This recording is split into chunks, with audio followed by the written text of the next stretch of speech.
coming into the room, letting everyone know that we are recording as well, which has just bumped me off. Thank you. And again, marking that we're here for our Ready, Set, Translate Café series. And we have our co-hosts Josh Morehouse and Phil Orcher, who will be introducing people today. But just before that, of course, I would like to acknowledge the Wurundjeri people on the lands on which I am meeting, who are the traditional custodians of this land, and pay my respects to elders both past and present of the Kulin Nation. And I extend that respect to other Indigenous people who might be present here today as well. As is customary, we also just like to recognise lived experience within the room today and just acknowledge that we like to speak honourably and respectfully about ongoing mental ill health and experiences of trauma and distress and all the work of caring and experiences of care within the context of the mental health care system. And as we mentioned just on arrival, today is Sorry Day, and it marks an important moment in Australian history. We'd like to acknowledge, as the National Centre, that we also accept the invitation of the Uluru Statement from the Heart and support a First Nations voice to Parliament enshrined in the Australian Constitution. And people may be well aware that we, of course, have a focus on priority populations in the National Centre. We have a focus on social and emotional wellbeing for Aboriginal and Torres Strait Islander people, and we commit to walking alongside communities in mental health research translation activities to support the structural reforms that are desired by Aboriginal and Torres Strait Islander people. And I am now having the honour to pass to my dear colleague Phil to mark a few words and mark our commitment as a National Centre as well to the Uluru Statement. Thank you, Phil. Thanks very much, Vicky, and hello, everybody. I too would like to acknowledge country as well. And before we get started as well, acknowledge the significant day of today and acknowledge the generations that have been affected by the stolen generations marking this day. The weekend was an eventful weekend with the hands of government changing leadership, and a statement was made around its commitment to the Uluru Statement from the Heart. Those who aren't aware of what the Statement from the Heart is something that I'm just about to speak to just now. So the Uluru Statement from the Heart. We gathered at the 2017 Constitutional Convention, coming from all points of the southern sky, make this statement from the heart. Our Aboriginal and Torres Strait Islander tribes were first sovereign nations of the Australian continent and its adjacent islands, and possessed its own, under our own laws and customs. This our ancestors did according to the reckoning of our culture, from the creation according to common law from time immemorial, and according to science from more than 60,000 years ago. This sovereignty is a spiritual notion, the ancestral tie between the land, or Mother Nature, and the Aboriginal and Torres Strait Islander peoples who were born therefrom, remain attached thereto, and must one day return thither to be united with our ancestors. This link is the basis of the ownership of the soil, or better, of sovereignty. It has never been ceded or extinguished and coexists with the sovereignty of the Crown. How could it be otherwise? The peoples possessed a land for 60 millennia, and this sacred link disappears from the world history in merely the last 200 years. With substantive constitutional change and structural reform, we believe this ancient sovereignty can shine through as a fuller expression of Australia's nationhood. Proportionately, we are the most incarcerated people on the planet. We are not innately criminal people. Our people are alienated from their families at unprecedented rates. This cannot be because we have no love for them, and our youth language in detention in obscene numbers. They should be our hope for the future. These dimensions of our crisis tell plainly the structural nature of our problem. This is the torment of our powerlessness. We seek constitutional reforms to empower our people and take rightful place in our own country. When we have power over our own destiny, our children will flourish. They will walk in two worlds and their culture will be a gift to their country. We call for the establishment of First Nations voice enshrined in the Constitution. Makarrata is the culmination of our agenda, the coming together after our struggle. It captures our aspirations for a fair and truthful relationship with people of Australia and better for our future's children based on justice and self-determination. We seek a Makarrata Commission to supervise a process of agreement making between governments and First Nations, truth-telling about our history. In 1967, we were counted. In 2017, we seek to be heard. We leave base camp and start our trek across the vast country. We invite you to walk with us in a movement of Australian people for the better of our future. Thank you for your time, everyone. Thank you, Phil. And we're very honoured to walk alongside some fantastic Aboriginal researchers with Sandy Eads, who leads that program, Luke Birchall, leading adaptive cultural governance and embedding that within the Stroke Research Alliance in Australia, and Michael Wright over in Curtin, WA. And we've had some great conversations about Michael's program of work and looking forward to taking that forward within the National Centre. Today is all about, Josh, Wicked Labs and systemic innovation, which is very important and a great segue into how we can think about implementing change and making these things happen, Phil, going forward into the future. So over to you, Josh, and welcome Gregor as well as our Co-Design Living Labs Network co-lead as well, and noting that there are other co-design members here too. But over to you, Josh, and Sharon and Emily, thank you. We'll hear more about you in a moment. Thanks, Vicky, and yeah, thanks so much for that. For us, I'd just like to also personally acknowledge the significance of today, and acknowledge and give my gratitude and respect to you as well, Braz. Thank you. Thanks for that. I'll just share my screen.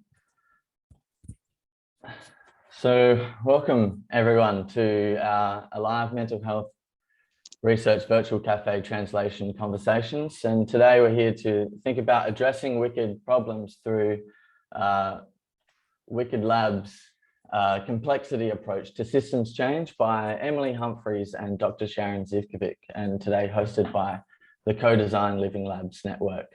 And so Emily and Sharon, both co-founders of Wicked Lab, and Wicked Lab being Alive Collective partners, and so supporting us in our ecosystem systemic innovation approach to eco-mapping, which I'm co-leading alongside Phil. And I'm Josh Morehouse. I'm a lived experience co-design researcher here in the Alive National Centre.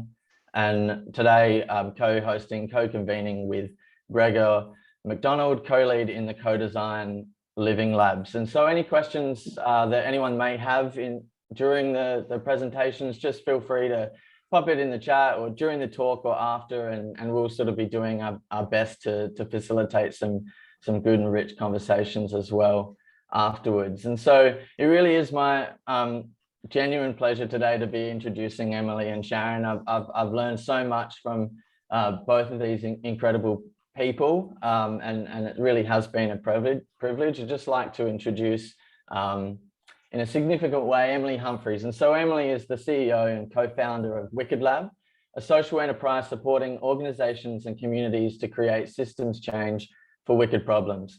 Emily has worked in or alongside technology startups her whole career. And as CEO and co-founder of Wicked Lab, Emily oversees the development of the online tool for systemic change, the marketing and the operational delivery of the training and mentoring programs that support the implementation of the framework and tool. Emily is a South Australian 40 Under 40 award winner and is a recipient of the Adelaide University Business Initiative Graduate BIG Scholarship. She's a Catalyst 2030 Australasia chapter member and a Scholar Practitioner Working Group member. She holds from the University of Adelaide a Master of Science in Technology Commercialisation, a graduate certificate in entrepreneurship, and a Bachelor of Social Science. Sharon Zivkovic is a Scholar Practitioner. Her practitioner roles include founder and CEO of Community Capacity Builders, and co-founder and Chief Innovation Officer at Wicked Lab. Community Capacity Builders delivers a program for systems social entrepreneurs through universities and communities. Wicked Lab delivers a complex systems leadership program and a systemic innovation lab elective to government, universities, and social enterprise networks. It also licenses its online tool for systemic change, which assists change makers to address wicked problems through mapping and strengthening solution ecosystems. Sharon's scholar roles include board member of the University of South Australia Yunus Social Business Centre, adjunct member of the University of South Australia Centre for Markets, Values and Inclusion, and adjunct research associate at University of South Australia Education Futures, and visiting fellow Newcastle Business School, Northumbria University. So please welcome me in, please assist me in welcoming Sharon and Emily. Over to you, Sharon and Emily.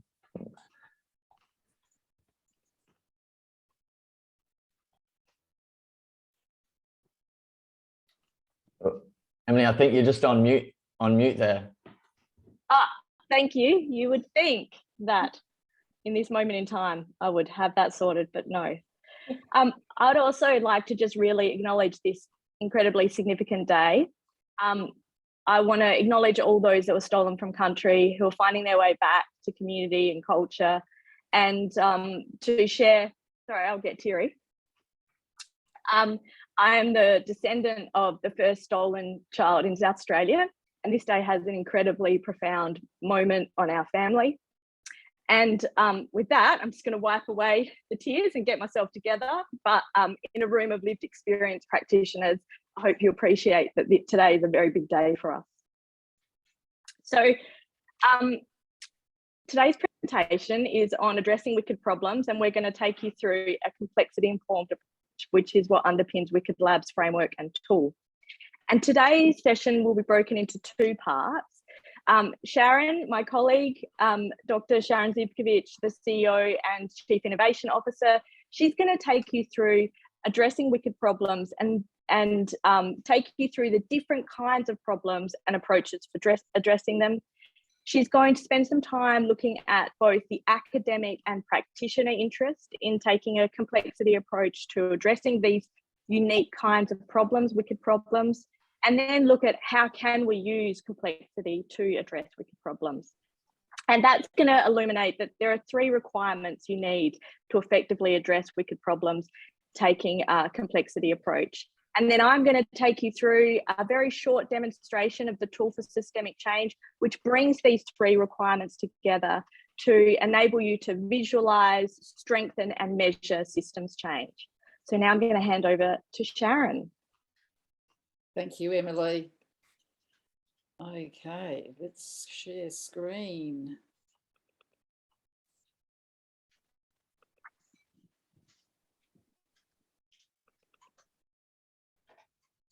Okay, so I'm coming in firstly with regards to looking at different types of problems. And there's four types of problems that we focus on. And the reason to spend some time looking at the different types of problems is that they need to be addressed differently. And so there isn't a one size fits all with addressing different kinds of problems. So we start off with simple problems. These are problems which have got clear relationships between cause and effect. They have not very many parts. The parts don't change the nature of each other. And you can address them through taking a cookbook type approach. This is policy and procedure type approach. So in the community world, we could think of something like a school breakfast program where you could write a procedure for providing children with toast and orange juice. And that by doing that, the effect of that would be you would have children that are fed. That's very different from complicated problems. Complicated problems have many underpinning causal factors, but like simple problems, there is clear relationships between cause and effect, and the parts don't change the nature of each other. So in that image there of if the problem was, how do we get to the moon? And so the solution is building a rocket. The propellant tanks there don't change the nature of the communications equipment. And as you can see, they've got lots and lots of parts, usually require a bit of an expert to be able to figure out how to put all those parts together. It's very linear. If you've got so many parts, you can build one rocket. If you've got, double the amount of parts, you can build 2 rockets. There's not a best practice example of that. There's a few different ways of building a rocket to go to the moon, but they have got clear relationships between cause and effect with regards to being able to address that type of problem. That is very different than the next type of problem, which is a complex problem.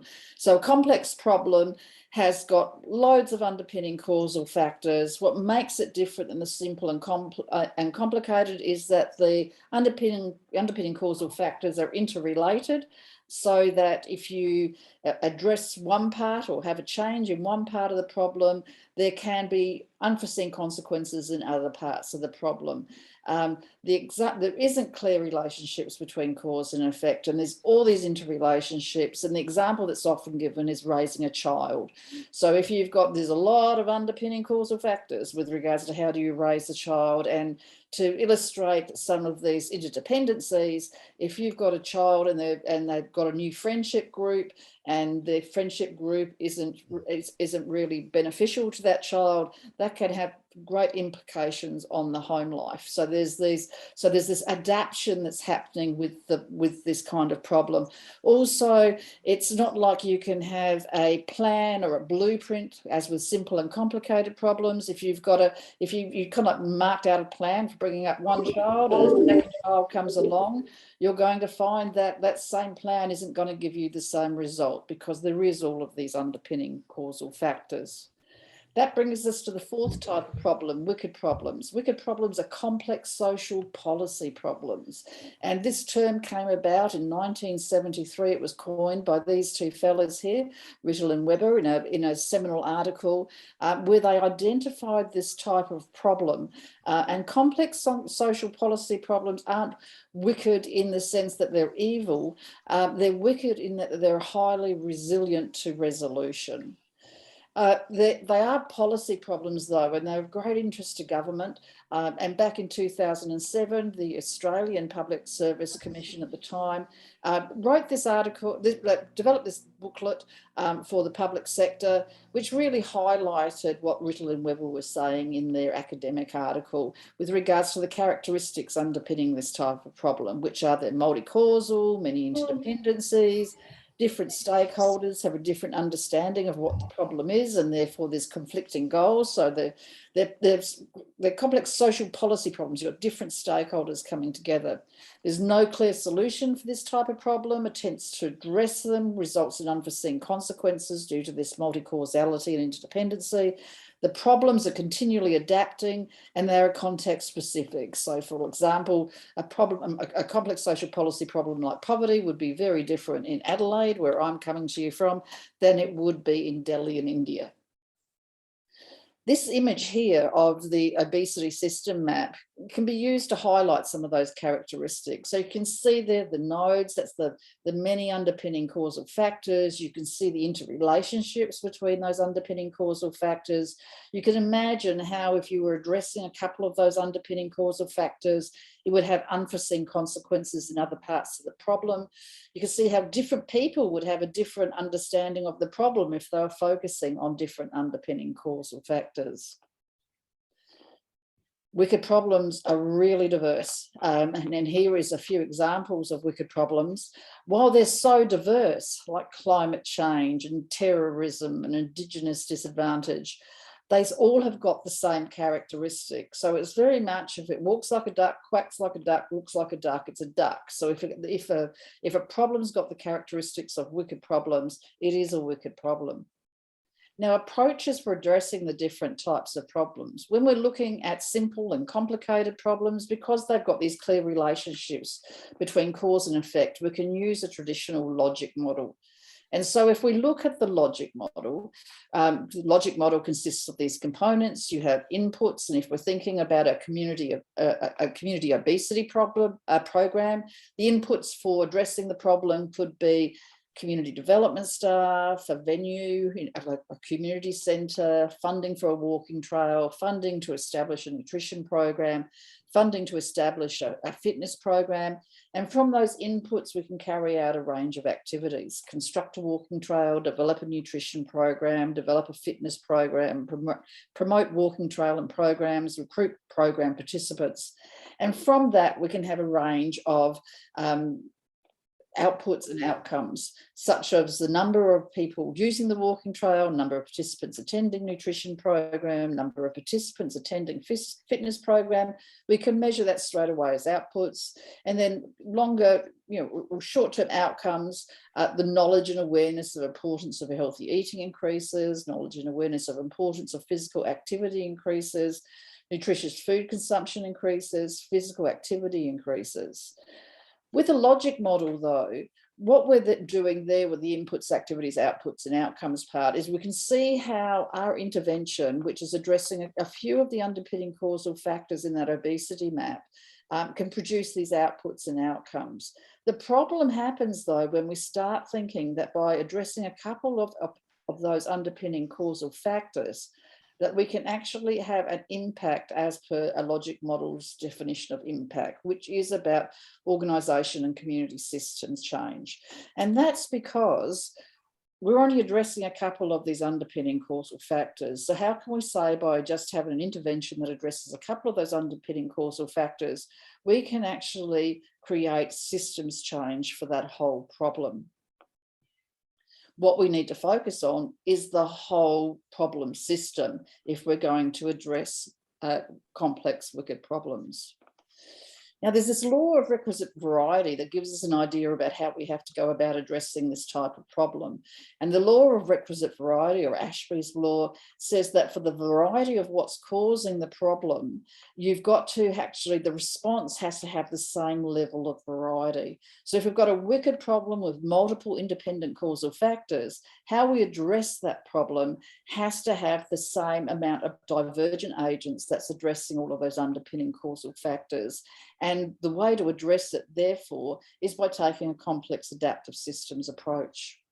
Now, this is a really simple definition of complex adaptive systems, which is really just defining the terms that make up that word. So complex implies diversity, a great number of connections between a wide variety of elements. Adaptive suggests that the capacity to alter and change, the ability to learn from experience, and a system is a set of connected or independent things. So that's what a complex adaptive system, it has those characteristics. And complex adaptive systems are all around us. We're complex adaptive systems. The human beings and animals are complex adaptive systems. The internet is a complex adaptive system. Forests are a complex adaptive system. Organisations are complex adaptive systems. Communities are complex adaptive systems. But the complex adaptive system that we're particularly interested with for addressing wicked problems is what's called solution ecosystems. And these are a type of community that are made up for a defined place and wicked problem. All of the initiatives that are addressing any of the underpinning causal factors for the wicked problem in the place, and all of the organisations that are partnering on those initiatives. So the key part here is we need to focus on this whole solution ecosystem. Interventions on their own cannot address complex wicked problems. Now, if we look at the academic interest in taking this type of approach, a complexity approach, my background for over 20 years is in social entrepreneurship. So this is where I was firstly introduced to this approach. And so in 2008 and 2010, we had there was these two conferences at Adelphi University in New York on social entrepreneurship, systems thinking and complexity. In the same years, there were some seminal papers. There was a 2008 paper on social entrepreneurship and complexity in the Emergence, Complexity and Organisation Journal. And in 2010, there was a fantastic article in the first issue of the Journal of Social Entrepreneurship, which focused on complexity and social entrepreneurship. Since 2017, we've had a stream at the at ISERC, the International Social Innovation Research Conference that focuses on social innovation and complexity. ASOP, which is the Association of European Schools of Planning, that has a planning and complexity thematic group. Within IRSPM, the International Research Society for Public Management, we have a special interest group on complexity and network governance. And the Sustainable Transitions Research Network also takes the complexity approach to transitioning systems. Also, this is a bit of a plug, it will soon be opening up a call for papers for the Social Enterprise World Forum that's being held in Brisbane in September. And for that, and for the academic symposium for that, there's a complexity and systems change approaches to social enterprise stream at that academic symposium. So all of those approaches has a strong focus on system transitions. So you're using a complex adaptive system approach to move a system from one state, which is there represented as A1, to a new state represented as A2. And it's not through creating a logic model, this is what we need to do to produce the results. It's actually through the creations of conditions so that the system reaches a tipping point, a threshold, where there's a phase transition to a new state for the system. Now, this idea of this process for these system transitions is well known, what we need to do in the complexity literature. And that's kind of like illustrated in this paragraph here. It says, emergence of a new state follows a now well understood route. In other words, a new order appears, a new state for the system appears if we exert tension on the system. And then if we do that and disrupt the system, a small change, if we amplify that, it leads to this transition process, which if we enable the self-organisation of resources, it can lead to this new system state. Now, in the social entrepreneurship literature, we talk about transitions, perspectives, and the types of conditions that support these kind of transitions. And it includes fostering the emergence of innovation, allowing self-organising social processes to occur, and promoting coherence between diverse community stakeholders. This application of complexity science to social entrepreneurship builds on previous applications of complexity science to leadership studies. And these are 4 complex systems leadership theories that underpin our work at Wicked Lab. There's leadership of emergence, tools for managing a complex context, generative leadership, and complexity leadership theory. Now, if we look at the practitioner interest in taking a complexity approach, even though we haven't got the social enterprise sector included in here, currently there's a lot of interest happening in the social enterprise sector with regards to taking a complexity approach, which we really need to update these slides. But looking back, I guess, back to 2011 and the collective impact approach being brought to the fore by Koenya and Kramer in this Stanford Social Innovation Review article, it talked about these 5 conditions that needed to be created for systems change in communities, which included mutually reinforcing activities. What happened, though, was that people kind of like grabbed hold of this collective impact approach back in 2011, but they were still actually taking a cause and effect linear approach, but just using the characteristics from collective impact. So Koenya and Kramer put out a new article in 2013 that highlighted that creating these predetermined solutions was not what this approach was about. And instead, you need to support these conditions for emergence. The article, the 2013 article, actually highlights that what's happening here is it's taking from the field of complexity science, and what's required is a complexity approach. Another approach that from Europe, and this is from the European Commission, is a systemic social innovation approach that is an influence practice, and the systemic innovation approach is defined as having a set of interconnected innovations. So if you can imagine them addressing the different parts of that obesity system map, but where these interventions that are addressing those different nodes in that obesity system map, they're dependent on each other. So there's innovation in those interventions, but there's also innovation in the way that those interventions come together and interact. This paper also highlights, which is grey literature, that addressing wicked problems through a systemic innovation approach is assisted when practitioners have an understanding of complexity and complex adaptive systems. More recently, we've seen that this complex adaptive system approach is being used for finance. And so deploying capital with the focus is on changing system dynamics and using indicators of transition dynamics as a way of evaluating from this use of capital. And also we've seen it just really recently being used in the levelling up agenda for the UK government, that recognising economies as complex adaptive systems. So how do we take a complexity approach? This Deloitte's paper talks about wicked opportunities rather than wicked problems, but it actually introduces this concept of solution ecosystems, focusing on more of a buckshot approach where you're looking at all of the initiatives that are addressing any of the underpinning causal factors for a wicked problem in a place. And so this is when we were looking at the complex adaptive systems before, that's this solution ecosystems is down that bottom right-hand corner.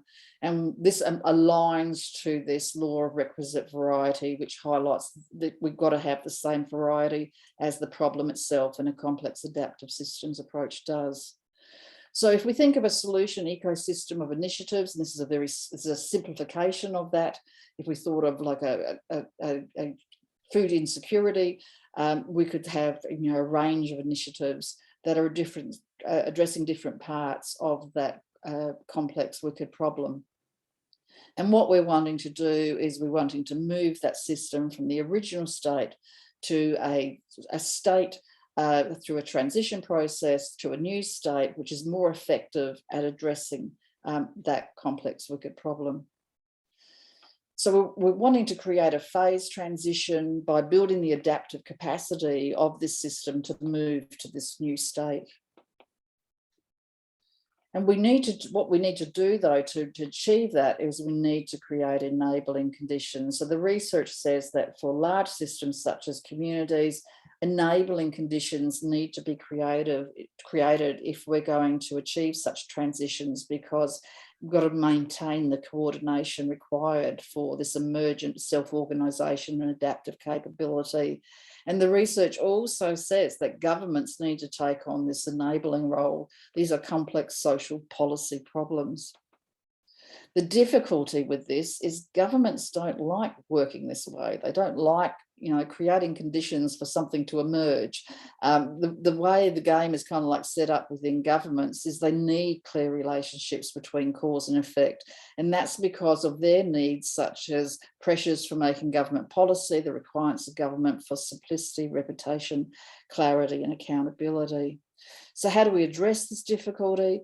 What governments need to do is they've got to build their adaptive capacity for community problem solving by being able to balance unplanned exploration of solutions with communities, and be able to take all this intel from communities back up into government systems through planned exploitations.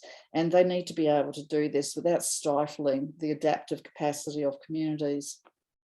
So the focus when taking a complexity approach is to support the coherence of these solution ecosystems, to support all of the initiatives within this solution ecosystem to work coherently together for transitions, to build the adaptive capacity of solution ecosystems to support transitions, and to assist governments to create the required enabling conditions.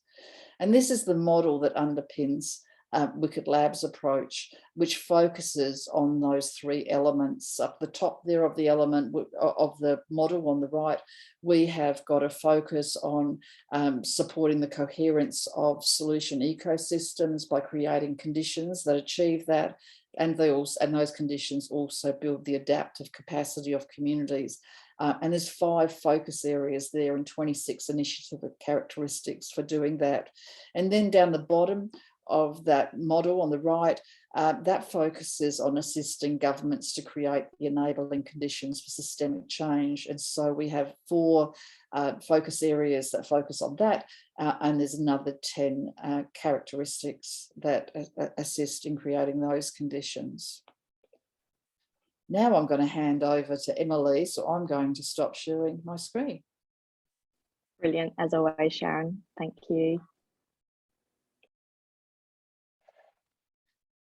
So now I'm just going to run through the key features of the Wicked Lab online tool for systemic change, which bring together those 3 features that those 3 requirements that Sharon was talking about, being the needing to get coherence of all the activity happening in a place, addressing a particular wicked problem or opportunity, building the adaptive capacity of that community, or we use the word community or ecosystem interchangeably, and then supporting the government to create the enabling conditions for these to change.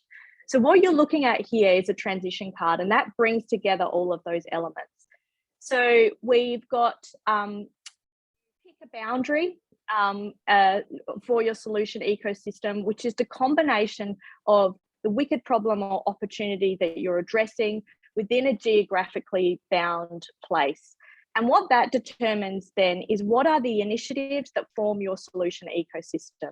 And the initiatives we have here listed down the left-hand side. And those initiatives will also have partnering organisations that are working on them. And we capture that in the tool as well. You then are looking at how do all of these initiatives, you're doing an audit essentially against those the 9 focus areas that Sharon showed in the underpinning framework. If you think to the top of that framework, which had the circle, that's the adaptive capacity aspect of our framework. And that is the first 5 focus areas, which you can see here in all these different colours. So the first focus area is about unlocking the way of working. So it's about unlocking and disrupting the equilibrium that state is currently locked into. The underneath here, each one of these different tiles is a different way to support that condition and to support that system to create that condition to move. So we've got, if you like, a pick list of different ways to create a disequilibrium state. And you're looking at your initiative against each one of those different characteristics. Focus area 2 is about building on keeping the heat on and amplifying action and stopping the system from going back to its old way of working. Focus area 3 is about supporting the system to use the resources in it in new and more effective ways of working, so encouraging that system to self-organise. Focus area 4 is about the stickability. It's about stabilising this system so the energy for change doesn't dissipate and spin out of control. And then focus area 5 is the fuel for the system. So it's about enabling information to move through the system so that adaptive process can happen ongoing. And then, as Sharon mentioned, because we're focused specifically on wicked problems, so government has an interest in addressing these problems, the focus areas 6, 7, 8, and 9 are about this interface between the government and the adaptive community. Focus area 6, and we break government down into both public administration and elected members and their different roles. So focus area 6 is about, as Sharon mentioned, how does government co-create solutions with community, and focus area 6 and 7 are about the co-creation with community, and focus area 8 and 9 are about taking that knowledge, innovation and ideas back up into government to create systems change. So each one of these focus areas, as you can see, is split into a different colour, and you are reviewing both the individual initiative and then zooming out to look at the whole system to see where there are opportunities to strengthen both individual initiatives and the system as a whole around those different characteristics. The other aspect of the tool, so where the transition card is looking at these system dynamics, and visualizing those and giving insights into how you can strengthen that system. The ecosystem map, which is another feature of the tool, enables you to see the structure of your system, in that the partnering organizations that are working on all of those initiatives on the transition card, how are they connected through the initiatives that they're working on? So each one of these coloured dots is a different organisation, and I'll pop the labels on, and you can see how and who they're working with across the network. The tool gives some small insights. It enables you can click on a node, an organisation, and you can see what are the partnering organisations that they're working on, and who are they partnering with. So the list of partnering organisations. It also gives you two metrics. One is the number of connections that organisation has across the network, based on the initiatives that they're partnering on, and a between centrality metrics, which is a measure that gives you insight into how influential they are across the network. And from a practical point of view, enables you to see who could disseminate information most effectively across that network. And that score is there's no good and bad, it's a ratio relative to the graph, the network that you're looking at. So that node with the highest betweenness has the highest influence. And I think we're done, ready for questions.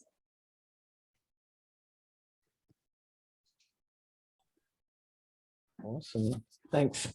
Thanks so much, Sharon and Emily. And I was just sort of seeing in the chat too, something mentioned around Vicky as well, and how we're thinking about this in the context of the centre as well. And I think what's been really important for